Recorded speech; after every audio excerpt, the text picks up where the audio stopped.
You don't know. There was I remember people talking about it. Who's on there now? Jackson, Andrew Yeah, it's Jackson. been Jackson forever. Yeah. Huh. Yeah, I mean they could switch shit up. I mean, shit, like fucking, why not throw Michael Jordan on a dollar bill or something for a little while? Seriously. Yeah, he deserves to be on some money. That'd be dope. Come on, man. Yeah. Yeah. Jordan, I can't wait. get people excited. There's a Jordan documentary that's supposed to No. be coming out. Yeah, Really? and it's supposed to be a super raw one. Like it's supposed to Oh. because everyone knows how Jordan he was competitive, but he was also just a massive asshole. Yeah, You know what I mean? yeah. But it's gonna show those dark parts. Yeah. Because I've seen like the old Jordan documentaries Well, how from like could you the not 90s. have? You're gonna have some flaws, right? Yeah, yeah. But like, you see the ones in the 90s and he's competitive, but you don't get a sense of like how the stuff he would say to his teammates sometimes. Like he would say some really like his shit talk was apparently legendary. Oh, I'm sure. Like he'd make people cry, Yeah. So you get to see some of that. And that It's cool. That's I know that like there were certain things he would do. He'd be like, he'd tell his team, he'd say, I bet you my luggage comes off first. He would like, Yeah. he obviously got into like a gambling thing later on, right? Mhm. But he would bet people different things. He was competitive on like everything. But what he would do is he would like slip the bag guy like $20, and then he'd bet everybody else $100. So his shit would come out first. He'd make money on the deal. But yeah, just super competitive at every single thing. And then Jordan has that story of not making his varsity basketball team. I think when he was like a freshman or sophomore. Mhm.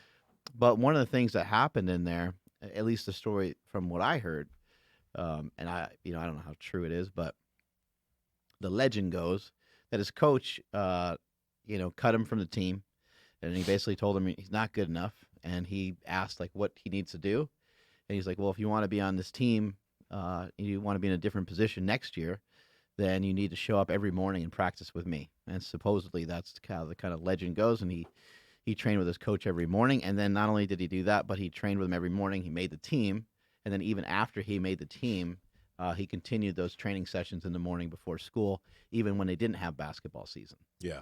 Also in a time too before all these camps. If you're a basketball or soccer player nowadays, and you might have been part of that too. People just play the sport all the time, right? Mhm. Like in soccer, there's like a soccer team for the high school, and then there's like a travel club, and then there's like a club team, and there's you Yeah. could be on like 4 or 5 different teams, right? Yeah, like no, for soccer, you have the team, then you have competitive soccer where you travel around, and then you have it's just nonstop year round. So That's like all you're doing. yeah, same thing with basketball and AAU. They travel around and they have basketball at high school.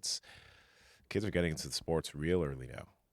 Getting to them early, and they just focus on that as like a kind of singular focus.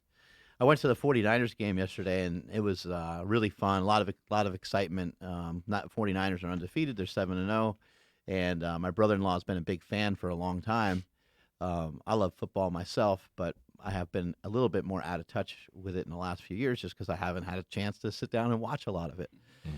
But it was great going there with like a true hardcore fan, and then on top of that, he has never been to this stadium. So he's been to a lot of Niner games in the past, but he has not been to the stadium yet. And so, as a birthday gift, my wife and we got like VIP seats and kind of the whole treatment where you get sushi and drinks and all kinds of food, and there's celebrities there. There's former NFL players. There's Hall of Fame NFL athletes, former 49ers. Ronnie Lott was there. Bill Romanowski was there. Charles Haley was there. I had the opportunity to shake Charles Haley's hand, and his hand was like Out Hogan's. There's wow. a big old giant just mitt, Mm-hmm. And Charles Haley, like for those that don't follow football all that much, Charles Haley is one of the greatest defensive players in the history of football. And I believe he won like 5 Super Bowls. He played with a bunch of teams, and he ended up winning a bunch of championships. Dang. But he was an absolute savage on the field. But I'm also kind of thinking like, man, this guy really gave a lot of himself for this game. And people are like yelling his name and stuff. But unfortunately, I think Charles Haley, he suffered a lot of concussions. and he looked healthy when I saw him. He looked good and everything, but I think maybe the price that you pay sometimes in some of these sports, man, it's a lot of smashing your head. But what I thought was awesome is after the game was over, the head coach of the not the head coach of the Panthers, but one of the coaches of the Panthers was asked how he thought the 49ers were, because the 49ers 7-0, and whenever a team's undefeated, there's half the people being like, they're going to win the Super Bowl, and there's the other half being like, who'd they play, bro? Mm-hmm. They haven't played anybody yet. Where do they play the Seahawks? They're going to get crushed, right? Yeah. And so they asked the coach, how are the 49ers? And after getting beat 51-13, he was like, I don't think they're world beaters. I don't think they're that amazing. I think they're just okay. Something along those lines. And then they asked the defensive end of the 49ers, who just wrecked shop the entire game and just was kicking the crap out of the Panthers. They asked him what he thought of the coach's remarks. And when they asked him, they were like, hey, they said that you guys aren't, world beaters. You guys aren't that good. And he was like, who said that? And then they said the coach's name. And he goes, oh, okay. Yeah. Like, almost like, whatever, bro. And they're like, you don't care? He goes, no, I don't care. And I just thought that was really cool because, like they're trying to trigger him, Mm-hmm. Like, we get that on social media sometimes. People get triggered. They're trying to, like, bait him into saying something. And he's just like, especially in that moment, he's just like, I don't need to say anything. Like, we just said everything. Like, we just said everything we need to say. Like, we just absolutely crushed them. I think we're pretty good. Yeah. Especially in comparison to them. Mm-hmm. Yeah, that is that's probably one of the best responses that I can think of, like especially for like because was it one of the rookies or Yeah, he's a rookie Okay. defensive end. Yeah, Nick Bosa, I think. or Bosa. Bosa. Oh my gosh, yeah, like I think like 2 or 3 sacks, Yeah. and then he ran back one for. interception, yeah. Dude, if he doesn't get defensive player of the week for the NFC, then I don't know. That's He's been dumb. going. But he's that's been such a crazy. cool response, and I think it was a weird response from the Panthers coach to say like, Yeah. "Oh, they're not world beaters," but they beat the world out of you. Like it was really bad. Like Yeah. I couldn't believe the score. He looks like a troll. Like, literally, like him saying that, it's just like he looks like an internet troll. Yeah. Like, because you can't say something like that and not sound stupid after just getting your ass beat. Right. Really? Yeah. They're not world beaters. Yeah. They beat our ass, though. Yeah. I don't know. I know this probably wouldn't. This would also get a bad or a lot of backlash. But to be like, okay, well they beat us, and I know we're really, really good. So these guys must be incredible, right? They're probably going to win the Super Bowl. They beat us this bad. Right. I know that's not an acceptable response, but I would lean more towards that way, to be like, they're basically untouchable, because look how bad they beat us. Or even like, even just saying, hey, you know what? They got off to a really good start in this game, and we were behind the whole time, and we couldn't catch up. We couldn't, because sometimes that'll happen, Yeah. Sometimes you go in with a bunch of strategy and you have Mhm. these ideas like, okay, we're going to do this. Doesn't matter what sport it is. Could be MMA. Like, maybe you're just thinking, I'm going to jab a lot, right? I'm going to jab and I'm going to keep my distance from the guy. And every time he comes close, I'll throw a kick and keep the guy at bay, but then you get punched and you feel how powerful somebody is. And then you're like, whoa, this guy's an animal. And it changes your game plan. And then maybe the game plan you switch to plays right into their hands, because that's what the opponent's trying to have you do, right? Yeah. Yeah. It's, God, that's so stupid. That is so extremely stupid. But I mean, Really, like, 50-13 do or whatever some the score was. Man, but like, do you just like not get PR training? Because like, I feel like I've heard I don't know, some people in those positions, when you're going to be in front of a mic so much, Yeah. you should just have things that you're ready to say. If you get, if you lose or if you win, just have things you're ready to say so you don't cause too much, or so you don't sound stupid. He legit just sounded like just so dumb. Yeah, it sounds kind of childish. I mean, if you look at Bill Belichick, Mhm. and he's always really stoic, like he barely moves his lips, and like that's what he's known for. So I gotta look to him up. try to get him to be reactionary for anything is tough. So they'll be like, hey, Brady threw 5 touchdowns today. What do you think of that? And he'll be like, Tom executed really well. He just like Yeah. is really monotone. And then they might say, wow, Tom, he really struggled today. 3 interceptions. You guys lost pretty bad. You think is Tom? Is it true? Does Tom have something wrong with his shoulder? Or he'd be like, the other team executed really well.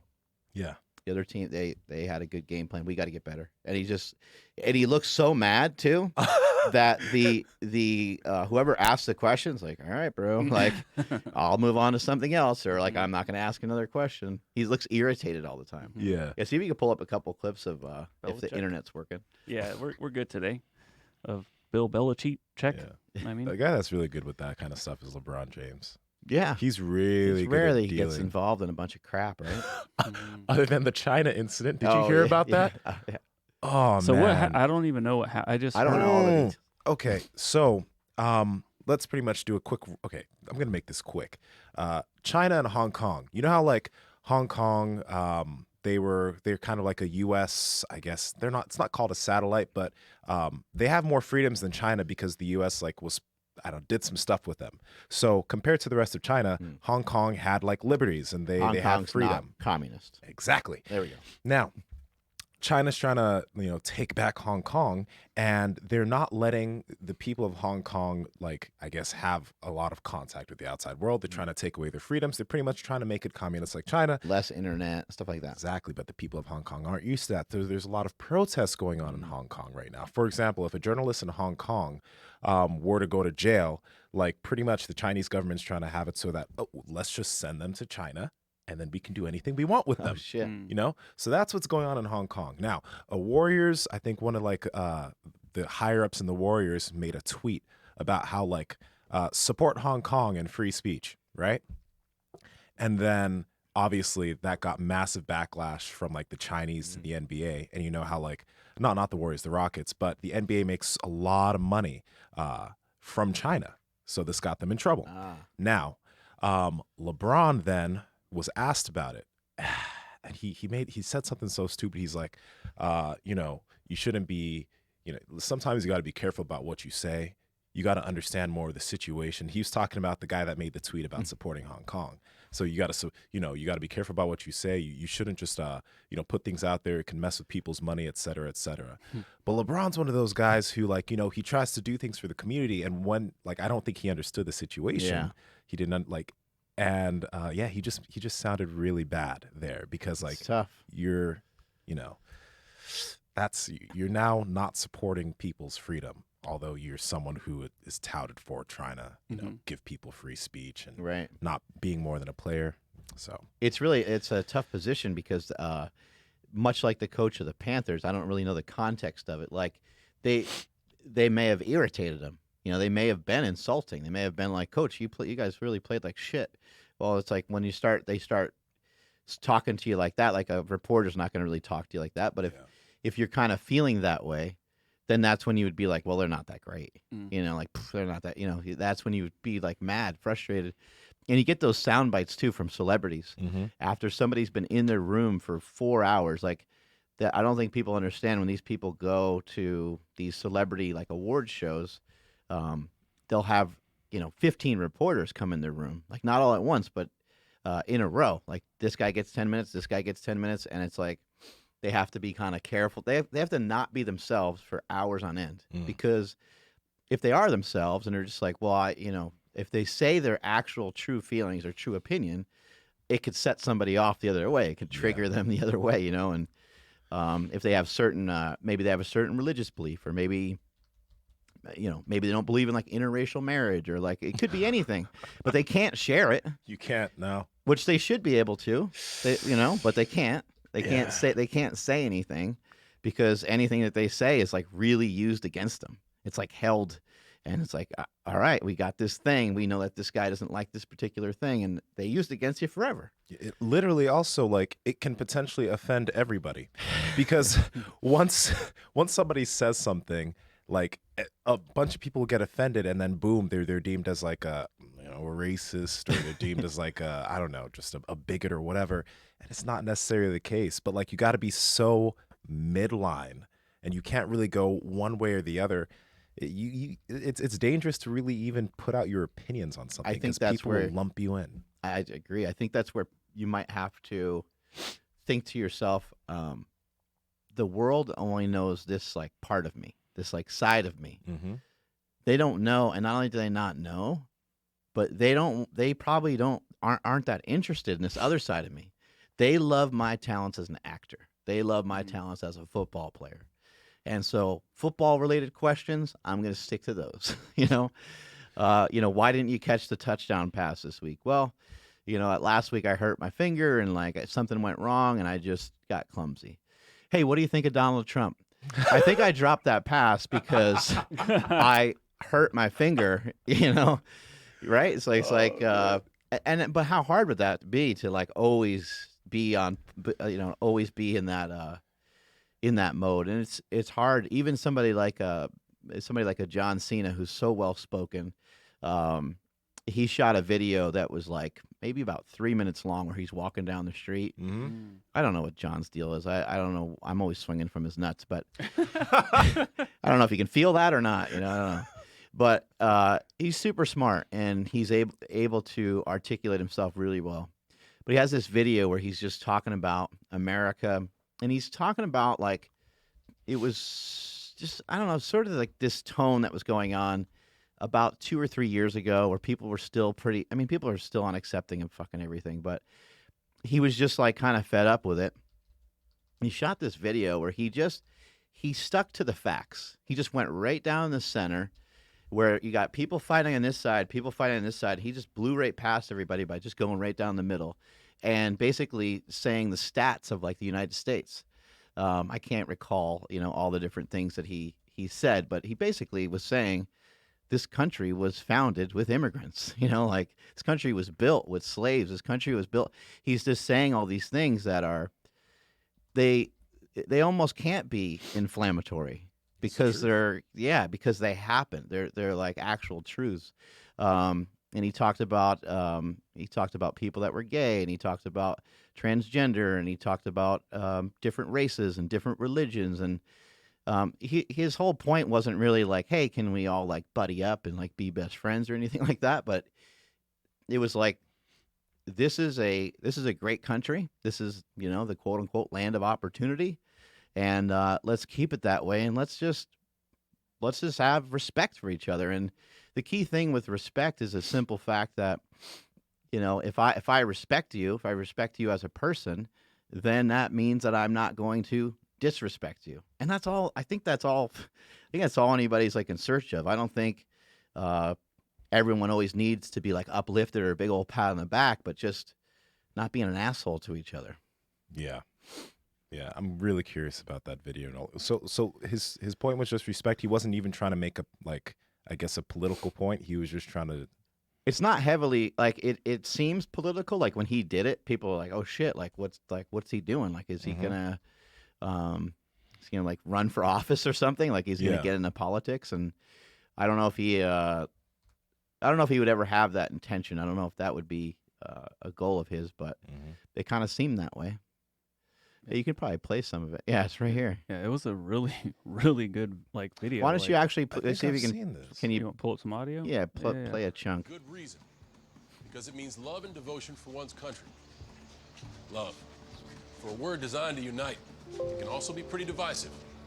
See, there's more to patriotism than flag sequin onesies and rodeos and quadruple cheeseburgers. Patriotism is love for a country, not just pride in it. But what really makes up this country of ours? What is it we love? It's more than just a huge rock full of animals like cougars and eagles, right? It's the people. Do me a favor. Close your eyes for a second. I want to try something out. Picture the average U.S. citizen. Think about it. How old are they? What's their hair like? How much can they bench? You got one? Okay. So chances are, the person you're picturing right now looks a little different to the real average American. There are 319 million U.S. citizens. 51% are female. So first off, the average American is a woman. Cool, huh? Is that what you pictured? 54 million are Latino, 40 million senior citizens, 27 million are disabled, 18 million are Asian. That's more people in the U.S. than play football and baseball combined. 9 million are lesbian, gay, bi, transgender, more than the entire amount of people that live in the state of Virginia. Around 10 million are redhead, 5.1 million play ultimate frisbee, and 3.5 million are Muslim. Triple the number of people currently serving in the United States military. almost half the country belongs to minority groups. People who are lesbian, African American, and bi, and transgender, and Native American, and proud of it. We know that labels don't devalue us, they help define us, keeping us dialed into our cultures and our beliefs and who we are John Cena as for Americans. president. After all, what's more American than freedom to celebrate the things that make us, us? Can we play this whole I thing? mean, it's stitched into the stars and No. stripes of this Yeah, country. no, you can't. From the Constitution to Gettysburg. Yeah, but people can To look it our up. motto, eat, Yeah. Go drink, ahead and pause ooh. it. Yeah, we might have gotten in trouble for playing it. that much. Yeah, we'll be fine. But you know, like it's been a long time since I've seen this, so I forgot exactly 100% what it was about. And then you know, right there, I think he described like what's the country made of, you know. And I think that that's important. Like, yeah, what is the country made of? Maybe the shit that we're complaining about. You know, maybe we just have the wrong picture in our head of like what we're fighting and what we're against, and you know, John is like he's lived a lot because of you know, WWE, like the travel schedule and the different countries and different cultures and different people that he's run into over his lifespan, and then also where he's from, Massachusetts, very diverse. You're gonna have people that are in the middle of the country that sometimes don't grow up around people that are other religions and other ethnicities. They're not used to each other as much, and so there's like white people over here, and there's black people over here, there's Mexican people over here, and there's Asian people over here. I mean, it still happens all the time here. Yeah. You know, I mean, everywhere. Even in Davis, there's a lot of Asian people, and there's a lot of white people. There's not a lot of black people. But there's a lot of black people in California for sure. There's a lot of black people in Sacramento, right? Yeah. But yeah, things get divided up, and that's that, I guess. It really is. It's funny. My girlfriend and I, we were driving through Napa the other day. I forgot where we were coming from, but we were going through Napa, so we stopped in the middle of there, and we were walking around, man. And it's crazy because we were going to a Lululemon, and literally there was not a single black person in this downtown area of Napa. Not a single one. Not even a single Indian person, Mexican person. I didn't see anybody. And we were just like, this looks like Get Out. And then Where were you guys at? Sorry. Napa. It was like, okay.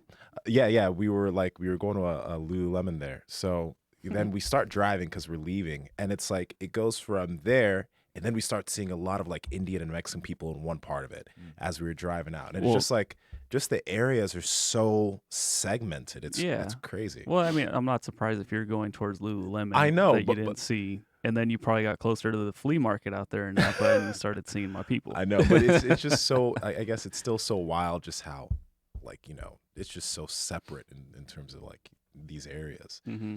But Well, I think, and people that are part of a majority they don't have any experience with what that would feel like, you know? And not even saying that like anything happened or anybody was viewing you a particular way, but it's like your own feelings on how you feel about yourself that end up mattering in those circumstances, right? You might be like, oh, fuck, like, and what does a white dude think, you know, when he's right?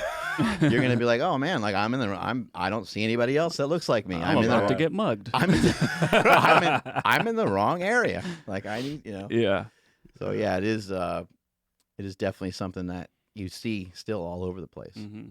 But I think it's in our nature, you know. If from the time we're a kid, when I remember, you know, when my children were really young, when they were like 4 or 5 years old, we'd go to like a grocery store, and they'd see another kid. Now, this didn't matter what ethnicity they were. They just saw another kid, and they're like, that person's like me. They're like, I want to go play with that kid. Mm-hmm. And they would like, especially like on like a playground or something. Yeah. They didn't know. They weren't like, hey, what's your name? Like, where are you from? And like, oh, and turn around and like not hang out with the kid. They wouldn't even ask him anything. They would just be like, yeah, dude, these swings are sick. Mm-hmm. Look at that slide over there. Let's go, you know, let's go throw around these wood chips, you know? Yeah. But it's just that you see somebody that is like you. They look like you. They kind of walk like you. They babble the words the same way as you do and stuff like that. Yeah. I think I was gonna say I remember like the first thing was like who's your favorite, you know, football team? It's like the Niners. All right, yeah. Jerry Rice. So like that's kind of the first like start of it, I guess. Mm-hmm. Sacramento's very different in that, like, or interesting in that way, because like growing up here, I don't know how it was for you, Mark, but like it's super mixed here. Like, my whole childhood, like there was never just like, oh, only black people or only Mexican people or whatever. It was like super mixed, even the schools I went to. So there was never like, I guess there's never that feeling of, sometimes there was a feeling of being another, but it wasn't as, as much as other people were. Like where you grew up, I'm guessing were there. Where I grew up couldn't be any more. I mean, you guys could write it down on a piece of paper. I mean, you guys could probably visualize it in your head. I'm from upstate New York, which is like, I think sometimes when people think New York, they're thinking, concrete. They're thinking like New York City, Yeah. There's no concrete. It's just like woods, It's primarily white. The school I went to, no, we didn't have one black kid in the school, but it kind of seemed like we did, right? Yeah. And of course, he was the best athlete in the school. Like he demolished everybody and he was fucking awesome. He was a great wrestler. He was a great football player. And even when I was younger, I think my school, as I went to high school, my school was pretty big. And so there was more diversity there. But I remember growing up, one of my best friends, his name was Malik, and he was the football player. And then there was another kid all these kids were always in my classes. And this other kid, Jonathan Liu, an Asian kid. And Jonathan Liu, like, he fucking skyrocketed through school. Like, I think he was taking college courses in, like, 9th grade, right? Yeah. And so, like, that's, for me, that's my education on, like, races. Like, got this black kid, he's really fucking good. And obviously, like I said, as I got older, like, of course, you know more stuff. You're more educated. But as a young kid, I was like, oh, those guys are faster than me. I'm like, oh, those guys over there, they're, for whatever reason, are a lot smarter than me. Yeah. I remember I used to sit next to Jonathan Liu all the time, and that motherfucker would never let me cheat off him. But it was amazing in the beginning of the school year. He didn't know, and I was just like rocking it, man. And in every class, I was just killing it. And then my parents were like, "What's going on?" And then you're getting A's. Yeah, like you were 98%. Yeah, you were smoking everything. I'm like, yeah, fucking Jonathan Liu. He started like creeping his papers over, getting his shoulder in there, and I couldn't fucking read him anymore. Oh man. Man. So I remember someone saying that Sacramento was the most diverse city in America. So I just one of the ugliest, I think, too, right? I've heard that Yeah, too. we're like That's top a 5. stat. Oh god. So I damn, that sucks. No wonder why the Kings can't sign any players. Oh god. Looks like we're down to number 10 now. In terms of as far as most diverse city in America. Ooh. Yeah. It just says I saw a lot of diversity when we had the Meathead Millionaire Summit. Bart is like, hey, he's like, I went to go out like just to see if I could find some like food. He goes, and I saw a guy taking a shit on the sidewalk. Because there's like right there where the Citizen Hotel is, there's a lot of bums. There's a lot of homeless people, I should call them probably, right? Yeah, well, because it's right in front of Chavez Park, which is where they all congregate. Oh, wow. And so, yeah, he said he was walking down and he looked down an alley and he's like, there was a guy full on taking a shit on the street. That's more like some San Francisco stuff. I've never seen that. It's really bad over there, but it's getting bad here too, though. Yeah. Huh. That area is a little bit weird. It's very sketchy there. Yeah. Man. How was that summit, by the way? Can you talk about that? I can. Okay. Yay. I can talk about it. Can I talk about it, Andrew? It was your summit. Oh. It was your summit. Not sure if it was Hold on, let me secret. check with myself real quick. Self? Yeah. I thought it really turned out really well. My like intentions and goal for it, I didn't truly know. I didn't really know what it was going to turn into. I just knew that I have felt very fortunate with bringing people in, getting people here to Super Training Gym, getting guys like Chris Duffin and Matt Winning and guys like Ron Penna. And, like we started off like kind of just bringing in powerlifters and communicating with powerlifters because that's my background and that's my passion. And so I was like, well, I would love for people like I know a lot about squat, bench, and deadlift, but I certainly don't know all there is to know. So it'd be great to bring in other people that have different vantage points, different views. And then also in powerlifting, you don't really get a spotlight put on you. And so the intention of the podcast originally was let me allow you to take the spotlight because you have impressive information and you have impressive lifts. And I don't know why everyone's so excited about what I have to say, but a Kaler Woolham is like deadlifting 900 pounds over here, and we should pay attention to that. So that's how some things originally started. But as people kept coming in, I just kept learning from them, and I kept absorbing, and I felt like I kept getting better. We would have Jay Cutler come in, and sure enough, I would start to get leaner. Yeah. We would have Stan Efferding come in, and every time Stan has been around, I get a little bit stronger again.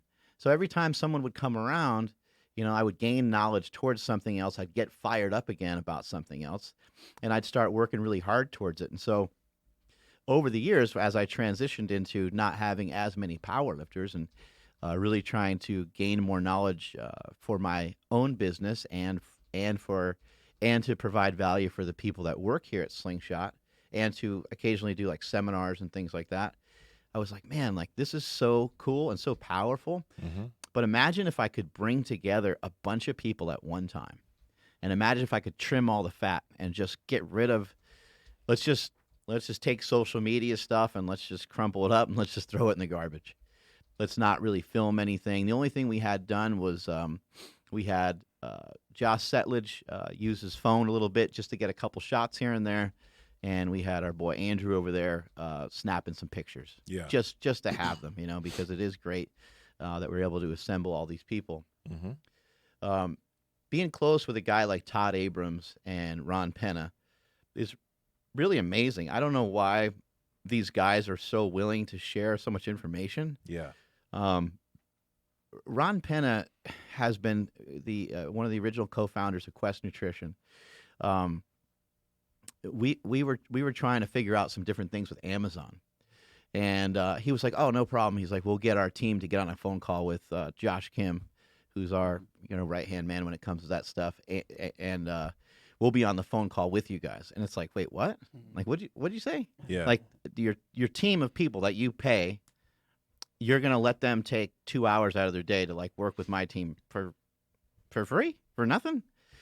And so what I've been learning for a long time is the guy in the gym with the 20-inch arms, that guy's waiting for you to come up to him and ask him a question. Mm-hmm. The girl in the gym with the abs, she wants you to go over to her, and not if you're a dude, probably. She probably doesn't want to be hit on, but she probably wants you to come over and ask her some questions. Hey, what are you doing with your diet? You look amazing. What are you doing with your nutrition? I would love to be able to figure something out like that.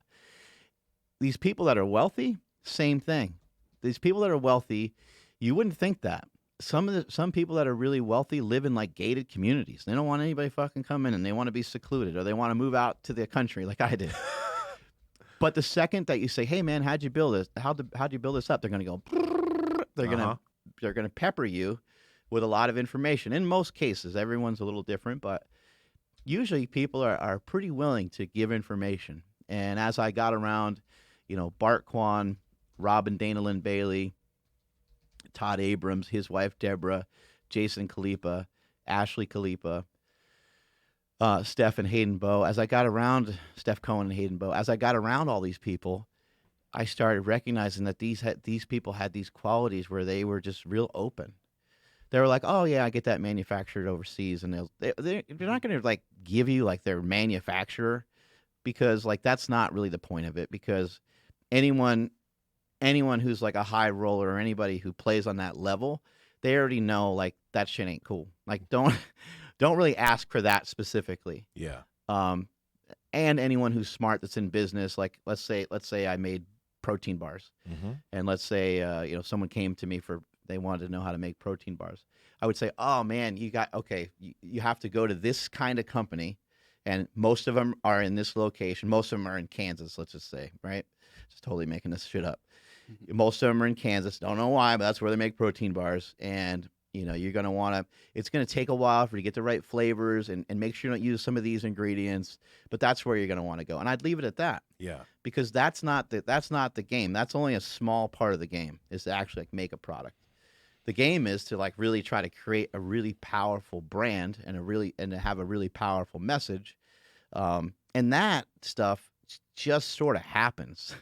And so that was a big reason to have this seminar is I wanted everybody to explain the shit that just happened kind of by accident to everybody.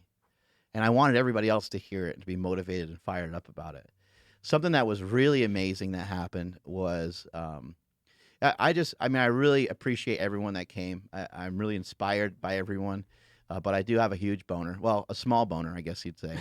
I guess it depends on who you are. If we're comparing it to other boners, I would say it's a modest boner at best. But it's really strong On a for its decent size. It depends on the day. Good blood flow? Good blood flow? Blood flow's good. I mean, there's some highlights to it, but It depends if you had maybe a not. vegetarian meal the night before, of course. If you had that vegetarian meal, you'd have a much stronger boner. Anyway, Shame. now I'm getting sad. No. Anyway, I got a boner for the Baileys. Oh. Rob and Dana Lynn. Both of them. Okay. And I love the way they execute stuff. I love watching their social media. I love the commercials and stuff that they put together. I love the passion that they have for the fitness industry. But Rob Bailey was talking about flag nor fail. I always kind of had an idea of what it meant. I've read some of their descriptions and stuff that they had on their website of what flag nor fail meant to them and things like that. But kind of this idea of like never surrender type of thing.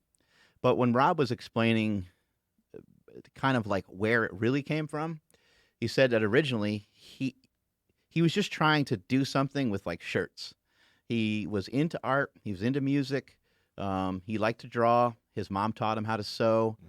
And he's into music. He's into like kind of this whole like art thing, right? And so he created a company or was trying to create a company. He was trying to come up with a name, and the first name he came up with was Broken Text. And like that didn't work. Someone else already owned like the domain, the website. Yeah. So well, I think he said that they had it. Like they had the name and everything. And then like I could be wrong, but like they didn't pay to renew the website name. Oh yeah, because like $200. He was like, I didn't have $200. $150. And he's like, I don't have $150. You keep the name. And it's like Rob Bailey didn't have $150 to buy his like name back. Right. Yeah. That's amazing. Yeah. And then so what he said next really kind of blew me away.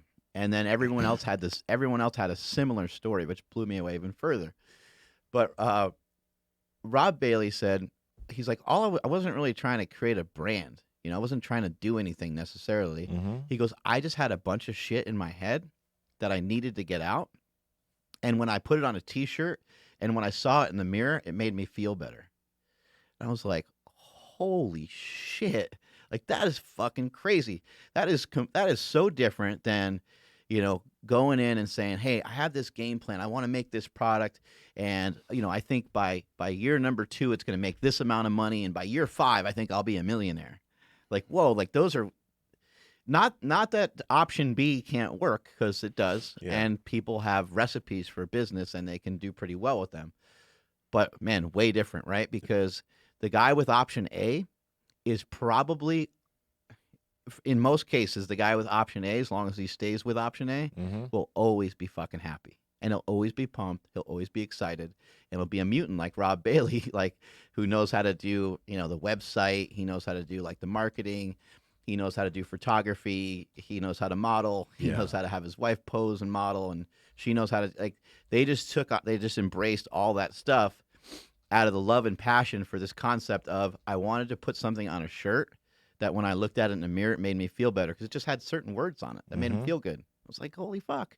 And that was like a constant theme throughout everybody. Like a lot of stuff was a little bit accidental and they just kind of stumbled upon it. Bart Quan, who I don't even know how many million followers the guy's had. The guy has several million followers. Yeah. Because he has like JK Films, which is, and then through JK Films, he has a bunch of other YouTube channels and a bunch of other styles of shows throughout that. And then so does his wife, Gio. And they're extremely popular, and people know who they are all over the world. But Bart originally started his YouTube channel by sending stuff to his friends. He didn't really know that it was a platform where everyone could view all kinds of different stuff on. he just thought it was like a server that Yeah. just held the information there. And so he would share, like he would do something funny and he'd send it to his buddies. And then his buddies would do something funny and they'd send it back. And they just kept uploading the stuff to this thing. And then you saw like, oh, it's got 20 views. Like that's pretty normal because it probably got passed around to like 20 friends. Mm-hmm. But then it would have like 800 views. And he's like, this shit's going viral. Like, who's watching this? Like, how is this getting seen by so many people? And that's, so he, again, same thing. He wasn't trying to do anything. Yeah. And then even more accidental than that story is how accidental the fitness side of things were for him. He was like, people were like, hey, man, you're pretty jacked because he's a former Marine. Mm-hmm.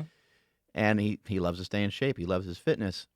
And he was like, I have no business talking about fitness. And so every once in a while, he'd fall into the trap of talking about it a little bit just because people ask so much. Mm-hmm. And then if he talked about it too much, then he got hammered. Like people were like, you're not a fitness guy, like the fitness people, right? Yeah. And then he was like, oh, maybe if I just start my own channel, that's mainly just for that, like Barbell Brigade, right? If I start my own channel that talks about lifting and fitness and nutrition, I'll just explain what I do. Not an expert, but I am 205 pounds. I look pretty damn good and I'm fucking strong. And I'm a fucking killing machine. Like that guy can hurt somebody really bad. He's he's a really mild-mannered dude. Like, you're not going to have any problems with someone like him, but if he wanted to, he can jack Fuck people you up. Yeah, he can jack people up. So yeah, it was really, really just compelling to hear these different stories like that. How old is Bart, by the way?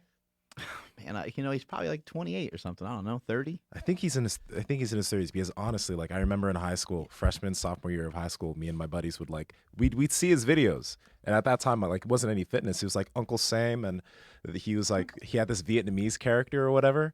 And that shit would crack me up in high school. I didn't know anything about fitness then. So, I mean, I feel like he's in his 30s, but that's it's crazy. He probably is, yeah. Yeah, that's that dude, Yeah, if if Google is correct, he's 33 and Geo is 36. Yeah, that makes a lot of sense. Yeah, I was watching those videos and he was in his early 20s, and we would just we would send those videos to each other back in high school, but it was nothing with fitness. So that's how I came across him back in the day. But it's crazy. Yeah, Bart is fun. He's funny.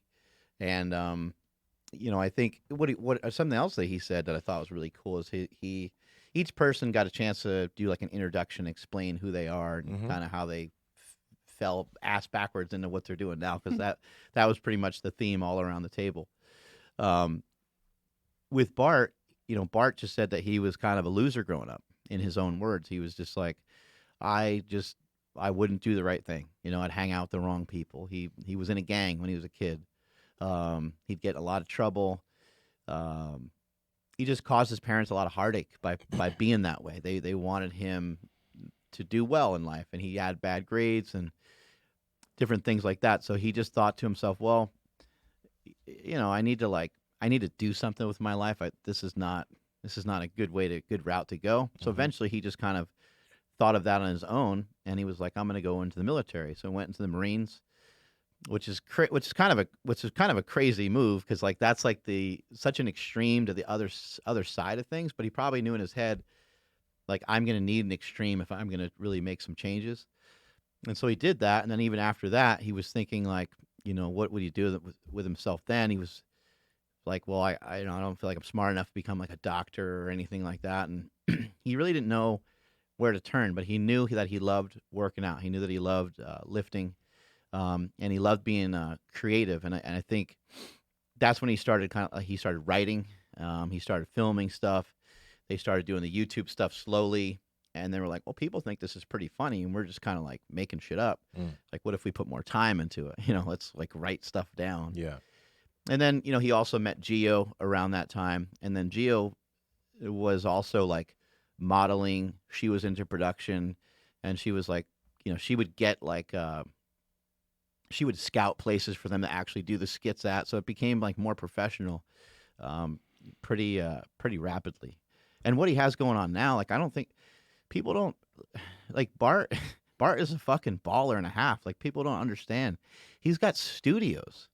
He has I know a lot of people, and I know only one guy that has studios with an S at the end in Los Angeles. I mean, they're huge. They're big. They're big ass places. I can't even imagine like what you pay on something like that.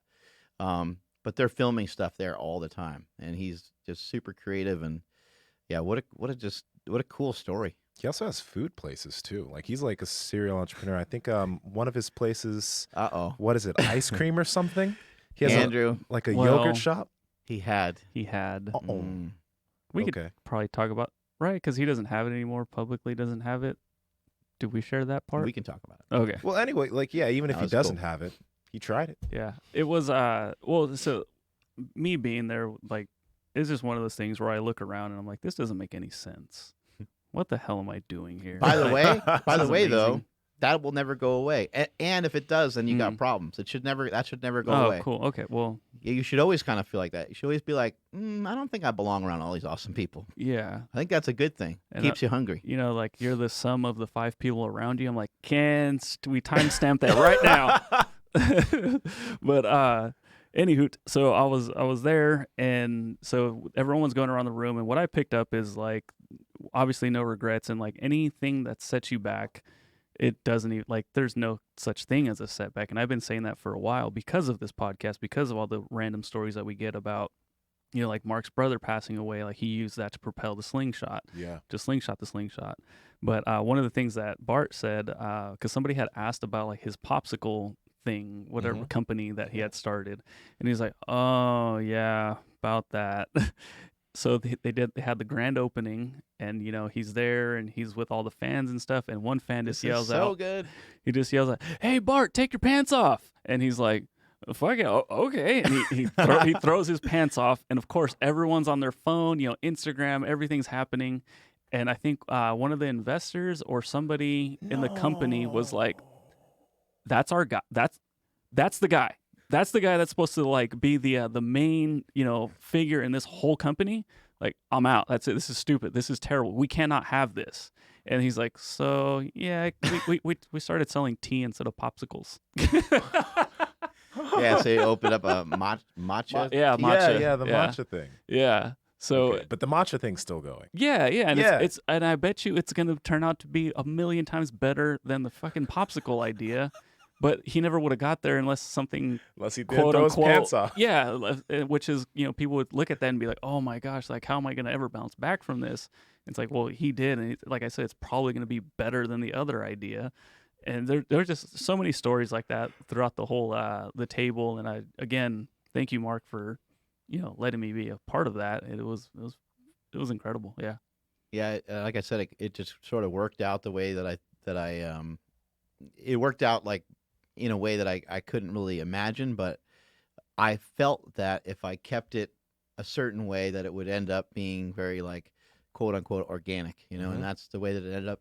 I mean, we're all just like hanging out. And that's the way I wanted to try to keep it. And so it wasn't really like, although like the second day, so it was a 2-day thing. And by Summit, people are probably, you know, thinking that we went to like Golden One and that we had like fans there and stuff or something like that. But no, it was nothing like that. I wanted to take out all outside distractions and have it just, I wanted to try to provide as much value as possible for each individual that was there. Yeah. And so I felt like fans would distract from that. Having your phone out would distract from that. Trying to make a YouTube video would distract from that. Trying to speak in front of a microphone and recording it, that would just, I felt everything would kind of distract from it. So we kept it super low key. Day 1 was at the house, and then day 2, we did at a hotel here in Sacramento. And everyone really liked it a lot. Everyone enjoyed themselves. Everyone got a lot of value. There wasn't one person that wasn't taking notes. You know, once we kind of went around the table and started talking a little more heavily about actual business, then people whipped out their notepads and started writing stuff down. And then we started, you know, talking about employees. And we started talking about lawsuits, and we started talking about paperwork, and we started talking about like, you know, how do you like run a business? How are we supposed to treat people? You know, like, because everyone is so different. All the people that you hire are going to be so different from each other. But you have to figure out a way to, you know, Andrew can't be, you know, getting a bunch of free shit from the store randomly if that's not the rule for everybody else. Mm-hmm. You know what I mean? Mm-hmm. And it's like that kind of stuff is annoying to me. I'm like, it's fucking stupid. Like, Andrew's my boy. He should be able to go get whatever he wants. But then at the same time, it's like, well, it costs the company money. So it really doesn't make sense for there to be an absolute like free for all for it. And then the good thing is like everyone here like understands all that. Yeah. Like everyone here is like, oh, it's not the price they put on the website. Everyone has that understanding too, but they know that it's not free. Mm-hmm. It didn't just like show up here out of nowhere. Yeah. And so like there's a lot of stuff that was talked about that was like that was helpful. But one thing I'll say is that, and you'll find this a lot with coaching, when you coach somebody in something, whether it's jiu-jitsu, bodybuilding, or powerlifting, you kind of pause for a second and you're like, oh wow, like I know a lot more stuff than I thought. Makes you more confident about yourself. Mm-hmm. And so that was like probably one of the main things I got from it, as they started asking, because I'm thinking like, we'll get everybody together and I'll be able to ask everybody a bunch of questions and I'll get a bunch of cool answers. But I wasn't really thinking about them asking me stuff. And I was like, oh shit, they're asking, like Andrew said, you don't feel like you belong. I'm like, why are they asking me shit? Like they're already kicking ass. Yeah. But then I'm like, oh yeah, well, I've been doing this for the last 10 years or so. And then I was like, oh, that's actually longer than anybody else in the room. Maybe I'm not such an idiot. Maybe I do know a couple things. And then you start saying things that also, it also like re-ups your original vision. And maybe also you start talking about some core values that you believe in that you just haven't maybe brought up in a long time. Mm-hmm. And you're like, then after you say it, you're kind of like, oh yeah, and you get back to doing some of that stuff. Yeah. Might be something you might mention to a lifter. You might say, hey man, like back when I was really struggling, I used to do 5x5 and I did it for 3 months and it got me over a bunch of hurdles. And I moved the weight slow. I really worked on form and technique. And then I was able to kind of like get through it. And then as you say it, you're like, oh, I need to go back to doing that again. Right. Mm-hmm. So there's a lot of stuff like that. A lot of like kind of aha moments in there. Sharpens your skills when you teach somebody. That's what I always think. But what I loved, and I'll change the questions around just for keeping it exclusive, but like anybody would ask like a simple question like, hey, so how do you get up at 4 a.m.? And I'm thinking like they're probably going to go over like the craziest, most complex aspects of running a business. But then there was like the simple question of like, yeah, so like, do you set an alarm? And then everyone was like, just no filter, just answering completely honestly. Like it was, and then he eventually did get into the complex stuff where I was like, I, again, don't belong here because this doesn't pertain to anything I do yet. But, at that moment, it was like, oh man, that's amazing. Like you guys do that? Like, oh shit, sick. I'm like, thanks for sharing that. It was just, I think that was huge. And you could tell, and it was even mentioned that like, it was just a genuine, I don't know, I can't think of the word, but like Mark wanted this to happen just because he wanted it to happen. Yeah. There was no like, incentives or anything to like purchase something or like to put in money for a fundraiser or any, like whatever the case, even if it was came from a good cause. But people were like, this is dope. Like we want to do it again. And then Todd Abrams was like, let's not wait a year. Yeah. I was like, Another cool thing that happened was that no one really knew why they were there. So that was kind of cool. Yeah. Like the fact that they came there just because I asked them. I mean, I gave them all like a little bit of information, but I don't think they had any idea. Like Rob Bailey was like, he's like, people kept asking me like, what is this thing? Is it like, is Mark doing like his own Fit Expo type thing? Or like, is this an expo or is it a powerlifting meet or some sort of show? Like, and they're trying to figure out like, well, why are you going? Like, what are you getting out of it? And he's like, I don't know. He told me to be there, so I'm going to show up. And so that part was really cool. Amazing. It was really cool. Like, first off, people were super curious. Like, even on the dinner on the first night, I was just hearing like Steffi, right? When people were saying, she'd be like, why? Oh, why'd you do that? Why? And she does that a lot. Yeah. And I was like, damn, well, that's why you are who you are. That's why you're doing what you're doing, because you're curious as hell. And a lot of them are, actually, I think all of them are that same way. Jay Cutler probably does that more than anybody I've ever seen. Really? He just continues to, and you're like, why? Like, you're overwhelmed. You're like, why is Jay Cutler asking me anything? 4-time Mr. Olympia. You're like, well, why is he asking me this? But like if you, I don't know, if you got talking about like a particular workout or something, he might be like, "What do you do?" Mm-hmm. And you'd be like, you start explaining it, and then he'd be like, "Oh, well, why are you doing it that way?" He's not asking you like, "Oh, like why?" He's not like being like a jerk. He really wants to know, Mm-hmm. and then he'll be like, "Wow, I never tried it that way. That's pretty cool. Like maybe I would try it that way." And you're like, he's just amazed. Ron Penna is actually amazing because, and I know we talk about him a lot. We got some of our favorites that we talk about here on the show all the time. But he like poses questions to you, which is interesting, because that's a great teacher. That's a great teacher at work, asking you something they already know the answer to. Yeah, and if you can't answer in something that what he considers an entry level question, he'll just be like, "I'm not talking to anybody else until you answer this question." Yep. Like, oh man, somebody Yeah, figured out. the most abundant amino acid in the body, right? Remember that one? Mm-hmm. Was it leucine? Leucine. Yeah. He's See, like, I we're not. remembered. And then Nsima saved the room because we would have. He would have probably killed all of us. He could have. He would have made us all do the splits. But one thing that you said, Andrew, that just made me think of, like, I guess, people and dieting, the failures, right? Like a lot of people like having setbacks, right? And they didn't really look at it as a setback, but I think like one of the big reasons why most people fail on like a diet type of thing is because when they have one bad week or 2 bad weeks, that just cascades into them totally falling off. I see that happen a lot. Like they just stop, but like, even if you have something like that or something like that happens, you literally you just learn from it and you get back on. You literally have to, I think it's just, I see that happen so much. It's frustrating, but it's important to understand that. Yeah. And also I think, your standards, they get, you what would be the word? Raise your standards. You just raise your standards. Cause I know over, level up.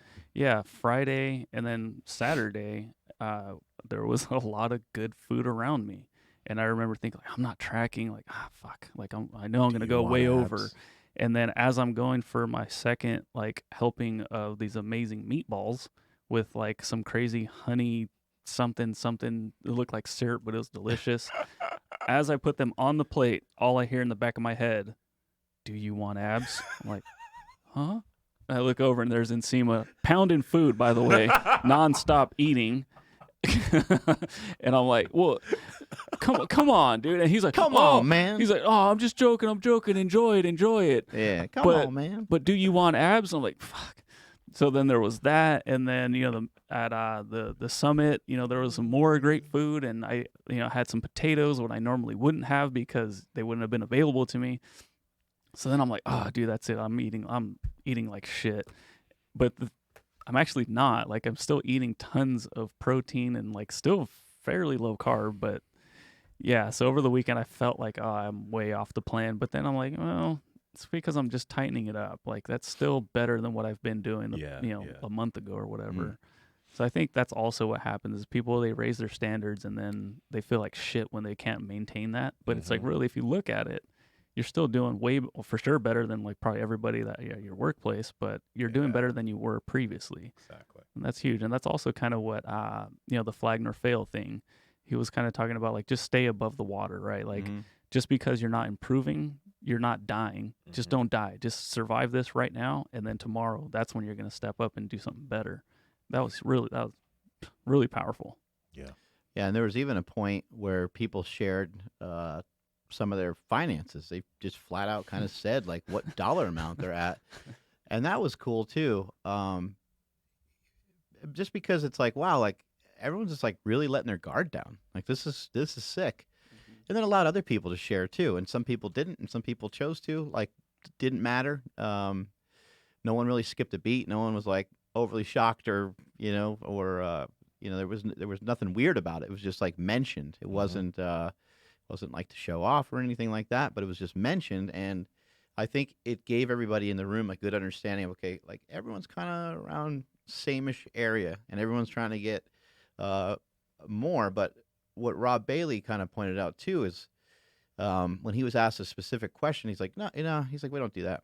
And somebody was like, why? And he's like, we just don't, like, it just take too much time, and like we're trying trying to improve on what we already have. And then he was like, well, to be honest, like we're pretty happy with where we're at. Like we love where we're at.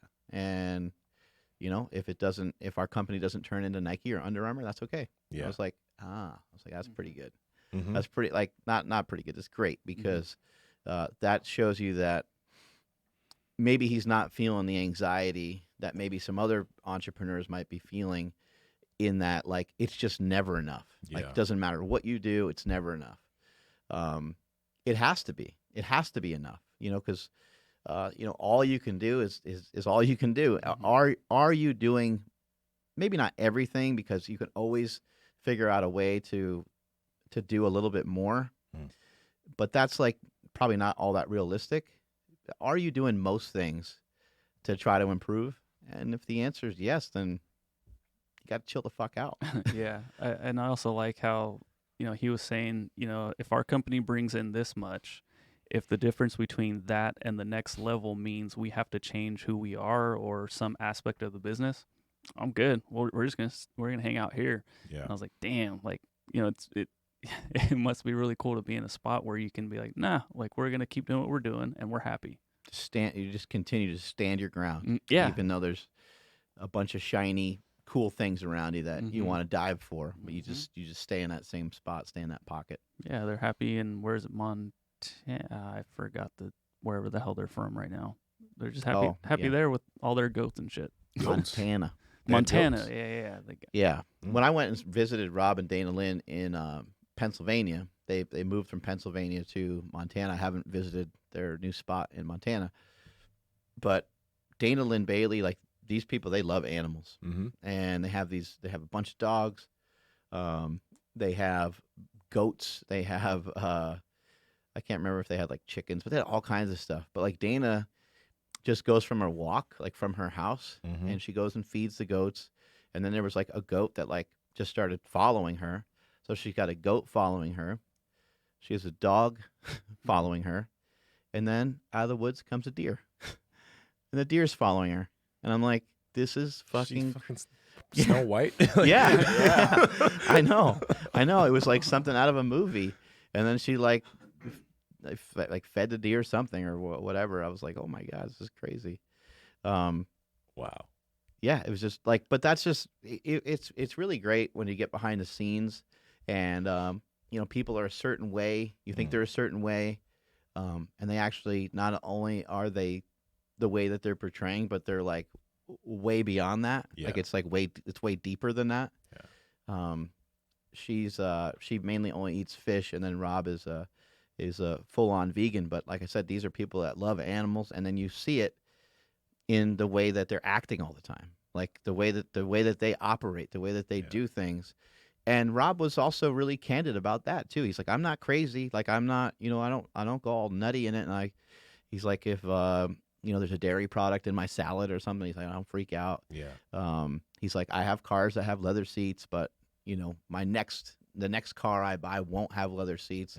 He's like, I have shoes that have leather in them. I have this that has that. Yeah. And he's like trying to, he's not trying to like get rid of everything, but every time he tries something new, he's trying to be conscious of the environment and conscious of the animals. And I'm like, dude, who can't appreciate that? Yeah. You know what I mean? Like, you just have to be an asshole if you don't appreciate that. So whether no matter what diet you're on, you'd have to, you know, just recognize like, that's cool. Yeah.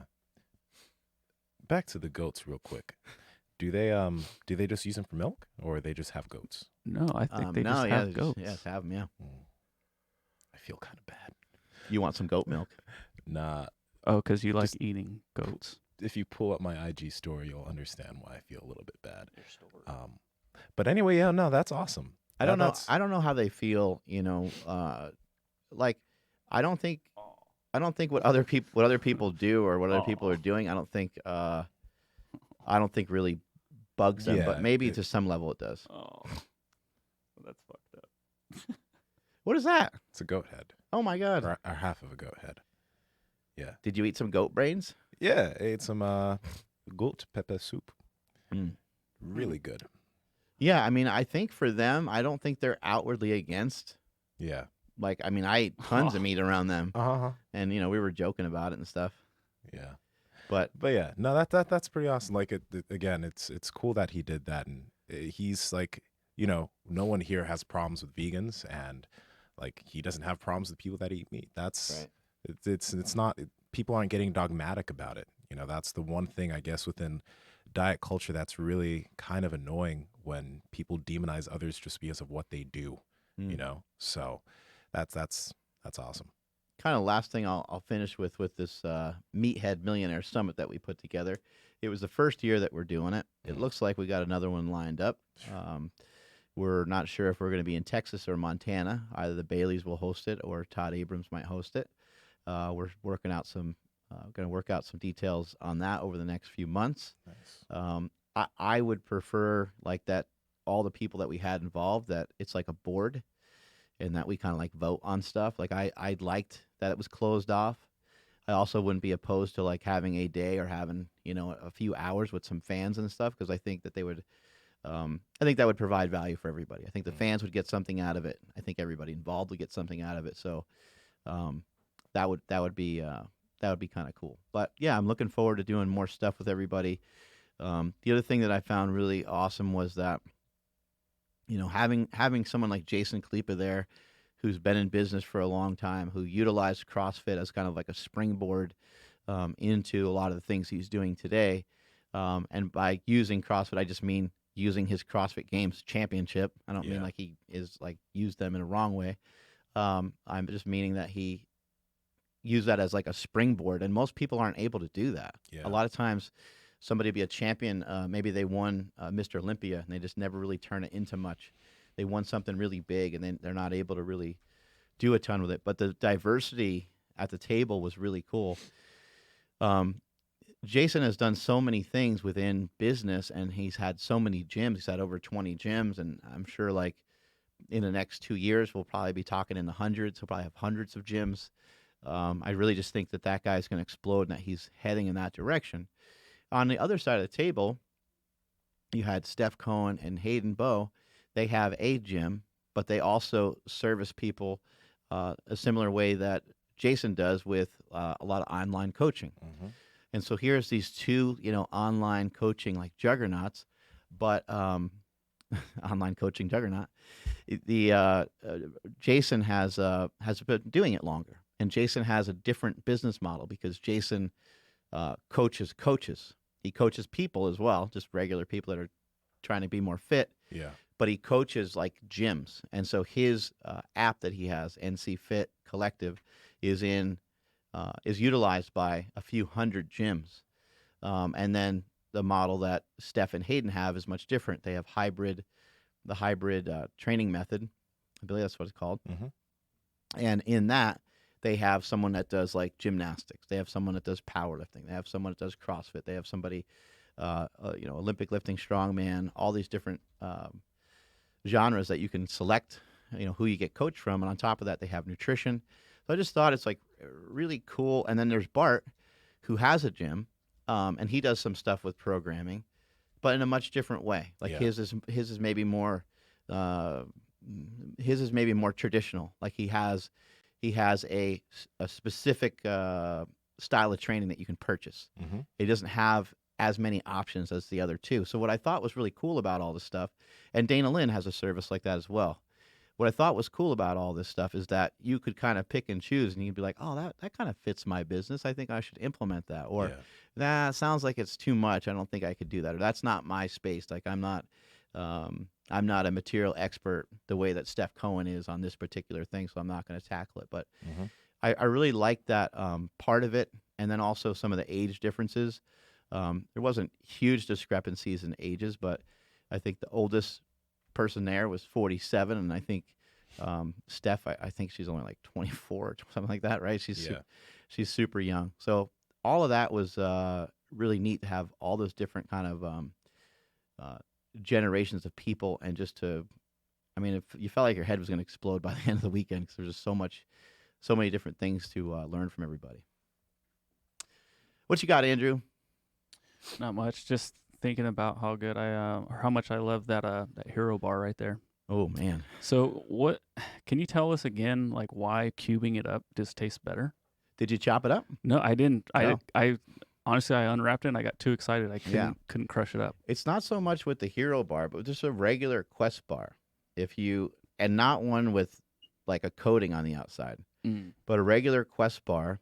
You can do it a couple ways. You can chop it up and then put it in the microwave and give it like 10 seconds or so, or you can just leave it as a whole bar and throw it in the microwave for about 10 seconds, and then you can chop it up, afterwards or whatever. But it's amazing. It just makes it like soft and doughy and warm, and yeah, it's awesome. But yeah, the hero bar, I actually took some with me as I went to the 49ers game, because I was like, I'm probably going to eat a little bit of junk. I'm going to want to top it off with like something sweet.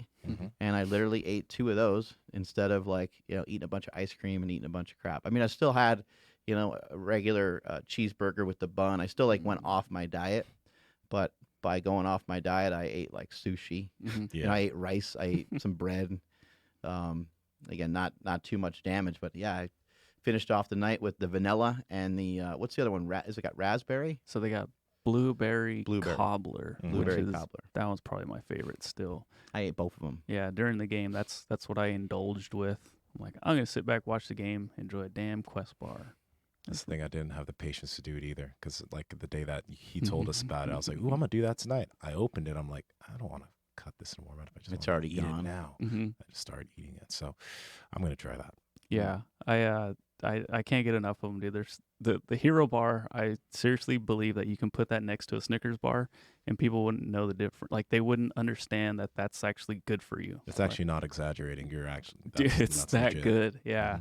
Yeah, I highly recommend you guys check out that bar. Head over to questnutrition.com right now. At checkout, enter promo code MarksQuest. That'll get you 20% off your order at questnutrition.com. Hell yeah.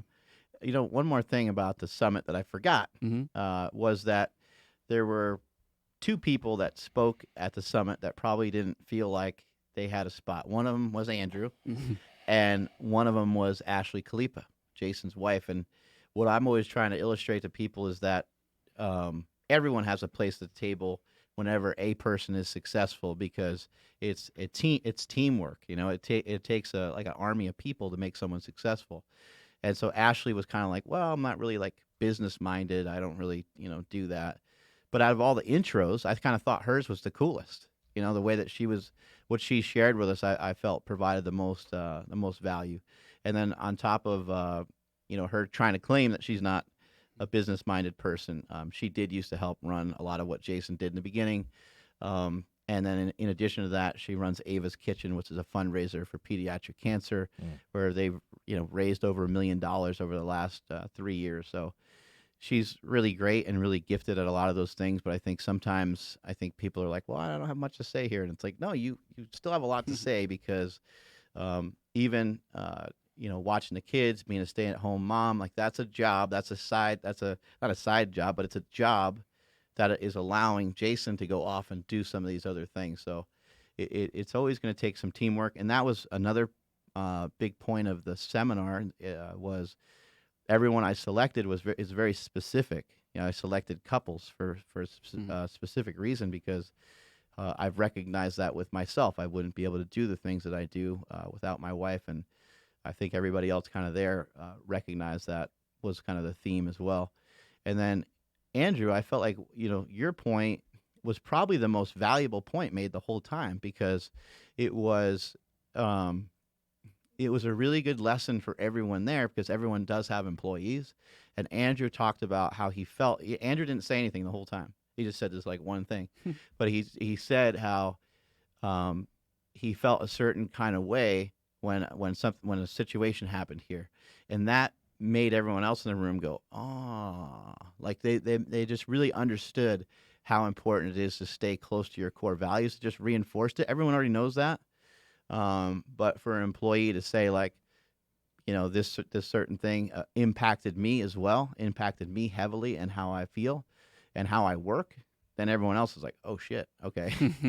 That really sank in really well with everybody. Well, that's cool. I just like, I again, I don't need to say it again, but like me being there, I didn't even know if like, shit, is Mark going to get upset that I'm even speaking? Like, am I not supposed to make a sound over here? But because I am on the other side, I do work with Mark, but he's the owner of the company. I'm not. Therefore, I do have a voice at that table because I can give them insight on something that they just don't understand because they're not on this other side. And I just I'm glad you said that because I wasn't sure if it was the right place to even say anything because I did have something else to say, but I ended up talking to Bart after everything because I didn't want to throw off the conversation even further. But that's cool, man. It just, again, I just saw an opportunity where I'm like, shit, I do have something to share, and here you go, have at it. Sick. Yeah, so it was cool. Yeah, Very cool. Pay homage to our other sponsors. Appreciate them. Piedmontese beef. Still smashing on that Piedmontese beef as much as I possibly can. I'm still digging those. I kind of go through some different modes. I know you guys were mentioning the tomahawks. I'll have to get a hold of some of those. But I just been on that flat iron steak kick for a while now. Still haven't had it. Yeah, it's good. Yeah, they're really good. And then so when we were talking about earlier, I was talking about going off my diet. We had a meat luck here at the gym. Everybody, all the employees, we all brought in just a meat centered dish or whatever it is. That's all I did. I brought in the Piedmontese. Well, I made sliders out of it. It was just the ground beef, but I thought I had additional sliders, but I didn't. So I thawed it out and just made small little hamburger patties. And I think that was the only thing that completely disappeared. Yeah. Everything else, there was leftovers. Everyone's like, dude, this stuff's legit. I'm like, I've been trying to tell you. So, yeah. Have you either one of you been sent? They have like a Dynasty series of stuff. So the most recent package does have the grass-fed, grass-finished. The ribeye, the grass-fed. Yeah. Oh yeah, I had one of those the other day. So fucking good. Oh my god, so good. Yeah, so I had a fillet that was grass-fed, grass-finished. I was like, Dynasty. I'm like, what is this? Like, and it's all wrapped up, all nice and everything. Yeah. That was delicious. Dude, really good. We cook those up, and I look over at my fiance, and there's a piece like me, like I'll cut stuff up, and it's like chunks that are like the size of like my head, and then but she doesn't eat like an animal like I do, and so I look over, and she's like cutting the meat with just her fork. It's just sliding right through. Yeah, she's like, dude, like more people need to know about this. Like it's impossibly good. Put it that way. It's awesome, and it's super lean. I know we mention it all the time, but just so people know, the stats on it are going to be, I'll just make a total guess, but probably about 20% leaner than most other meats that you're going to see, maybe even slightly more. I would say more, yeah. Yeah, there's a lot less fat in there, but it's still tender, still tastes really good. Tell them how they can get hooked up with some Piedmontese. Yeah, if you guys have been following me on Instagram, I think the shadow ban might be off actually right now. I'm not sure. You're not shadow banned anymore, bro. I think. Fingers crossed. Shadow boxing. Yeah. You guys know about Shred-A-Geddon, and Piedmontese is a huge part of that because I like to eat my steaks, but I got to keep the fat down because I enjoy carbs. So carbs a little bit higher, fat's not way down, but it's a little bit lower. So Piedmontese meat has been it's the staple of the Shred-A-Geddon diet, even though there's no such thing. But you guys have to try this stuff out. We're not gassing you up. Head over to Piedmontese.com. That's Piedmontese.com. At checkout, enter promo code Power Project. That gets you 25% off your entire order. If your order is $99 or more, you end up getting free 2-day shipping. I again cannot recommend it. It's that good. Just go get it right now. Our boys over at Perfect Keto. We shot something the other day in a Starbucks where we mixed up some of the MCT oil powder in the coffee, and like that wasn't like a gimmick. That wasn't something that we just like, it wasn't something that we just shot that one day. Like we live that. We utilize the product. We utilize their products daily, and today we did the same thing. I came in with some coffee, and there we were. We're trying to add flavor to the coffee. Like black coffee, it's okay, but I mean, if you're being honest, black coffee doesn't really taste that good, right? And so trying to get a vanilla flavor in there, trying to get a chocolate flavor in there. They also have this guy right here, I think is the salted caramel, which is right in front of me. They got salted caramel. They have, those 3 different flavors I'm aware of. They might have even one more. They have a tea one as well. Yeah, matcha one. So you want to throw that in some tea. But it's just, it's MCT oil, the medium chain triglycerides. They turn into ketones a little bit faster than regular fat. So it's something that I enjoy. I love the flavor of, and we've been digging it, and we mixed some up today, didn't we? Vanilla. I'm on team vanilla as far as the MCT Mhm. powder. Feel So like we they might be- say, Once you go vanilla, you That's not true. No? But I think we're Okay. gonna probably like dig that salted caramel one once it's opened up. mm, But the vanilla flavor. so am I It's salted very good. caramel? Yeah. If you're chocolate, Mark's vanilla, can I be salted? Yeah, actually, this is a Salted. beautiful little thing that we just made right here. yeah. Andrew's salted caramel, I'm chocolate, and Mark's Yeah. vanilla. Well, I mean, What is it? What does it say? What does this mean, though? See if you can decode this, because uh-oh. I was going for the chocolate and he was going for the vanilla. So Sometimes you want what you can't have. Grass is always a different color on the other side. Wait, what? We do not know what we're talking about. No we clue. don't. But we do know that at least I'm going to say I feel like the vanilla is definitely the better vanilla's of the good. two. It It's really really is. good. At least maybe because we do have just the straight black coffee, but I Mhm. would imagine the chocolate maybe and something else would probably be a little bit better fitting. Yeah. But yeah, as of right now, I'm on team vanilla. We'll see what salted caramel does. They got a lot of other great products over at perfectketo.com. They have a grass-fed whey protein. They have a grass-fed collagen protein. All those have really good flavor. They have electrolyte capsules that just keep you hydrated a little bit easier than maybe trying to get it from all your foods, especially if you're on a ketogenic diet. It's hard to find foods that have high amounts of potassium. They have other keto-based products. They have actual ketones. So if you want a little extra energy, if you're feeling a little blue, feeling a little down because you're fasting, you might want to try to get some of those ketones in your body. And then on top of it, they got some really damn good bars: the cookie dough, the salted caramel, and Mhm. they have a chocolate one too, right? They have Chocolate chip cookie dough. well, there's chocolate chip cookie dough. Mm. I think they have like a chocolate brownie or something one too. Yeah, I I think haven't so. had that one yet. Me neither. I think it has some sort of nuts in it, macadamia nuts, I think. My goodness. Anyway, go over to perfectketo.com. You guys need to pick up some stuff over there. Andrew, let them know how they can get a deal. Yeah. So another part of Shred-Again is I'm fasting, and I use the MCT oil to help kind of prolong the fast or just make me feel a little bit better. So you guys need to head over to perfectketo.com/powerproject. You'll see some of our favorites there. At checkout, enter promo code POWERPROJECT. That's for 15% off your entire order. Highly recommend them, especially the cinnamon bar. That one's really good too. And tomorrow at markbellslingshot.com, actually, I think it starts tonight at midnight, there'll be a huge sale on all IPF-approved products. Good job with the noise, Yeah. sound effect. Yeah, that's the soundboard. But yeah, that's a huge sale. It's going to be a huge sale. And we are trying to make these podcasts shorter, but it just never quite works out. Never does. We're working on it. We promise. We're sorry. We're not sorry. Strength is never a weakness. Weakness is never a strength. Catch you all later.